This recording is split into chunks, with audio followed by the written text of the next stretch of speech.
Welcome to C# for Crestron programming. Threading is a type of parallelism, which is simply doing two or more things at once. Many times, threading is used to get more work done at the same time by leveraging the processor's multiple cores, but that is not the only use. Multiple threading provides ways to manage the operation of your program when some processes could either block other programming events, causing the system to become unresponsive, or you need to make sure certain programming events run separately.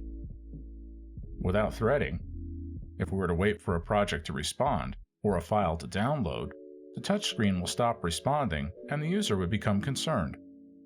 Multi-threading allows us to have separate threads waiting for that response, or waiting for that file download to complete while we do other tasks and the system continues functioning.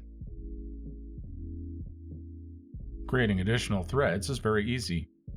In C#, a thread is simply a method that you tell to run on its own. It can perform its task and end, or it can be a thread that stays running waiting for more tasks. We're going to look at the simplest process of creating threads in our program and observe what is happening when we tell them to run.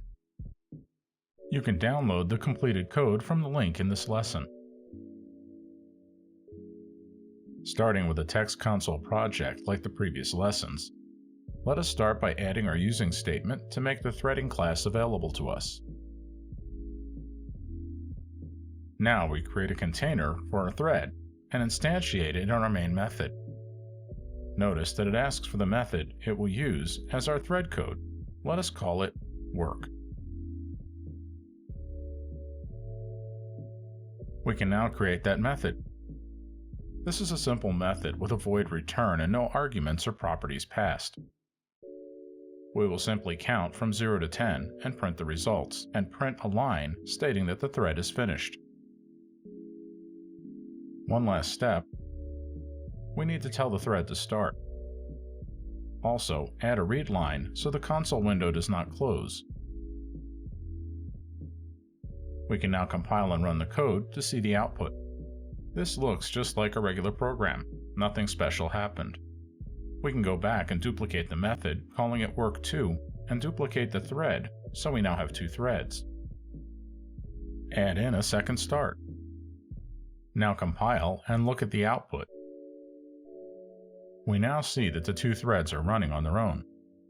They are running mixed in between each other, not sequentially. Even though they were started sequentially, they are running completely on their own. This is very important to keep in mind, as a thread may finish before the other threads are done.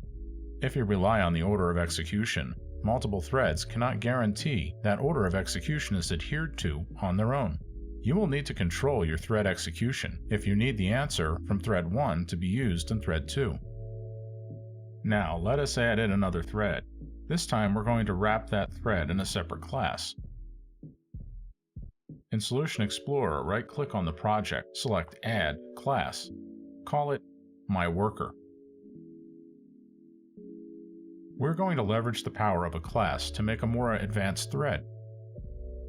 This thread is going to start and stay running until we set a variable to tell it to stop running. We're also going to use a message queue to send information to the worker thread after it is running so that we can do multiple things with this thread while we keep it running. A queue is simply a first in, first out, or a FIFO buffer that we are going to send serial strings to the thread with. Create our thread container and queue container at the top of our class. And create a Boolean variable we will use to control the start and stop of our thread.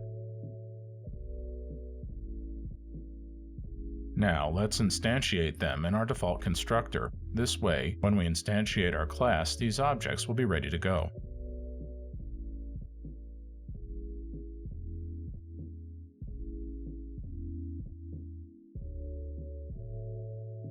We can now create the start and stop methods to control our class. The stop method will simply change the variable to false, telling the thread to end its loop.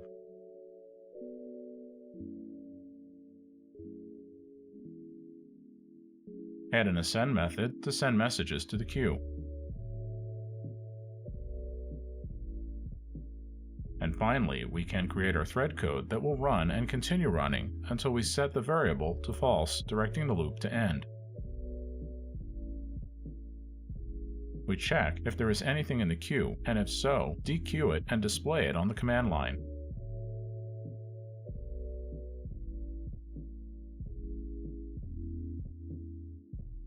One last write line to let us know when the thread ends.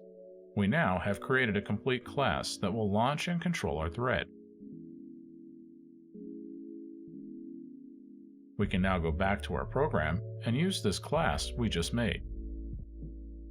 Instantiate our myWorker class.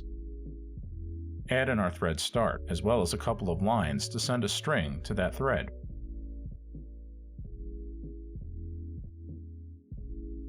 Now, let us make our main program sleep. Yes, we're using thread sleep to pause our main program because it is running in its own thread.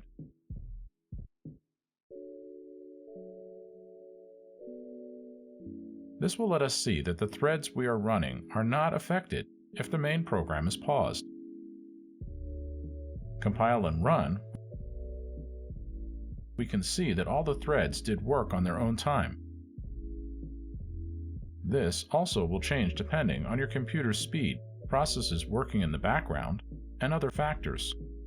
Move the worker thread code above the previous code and run again to see even more out-of-order processing.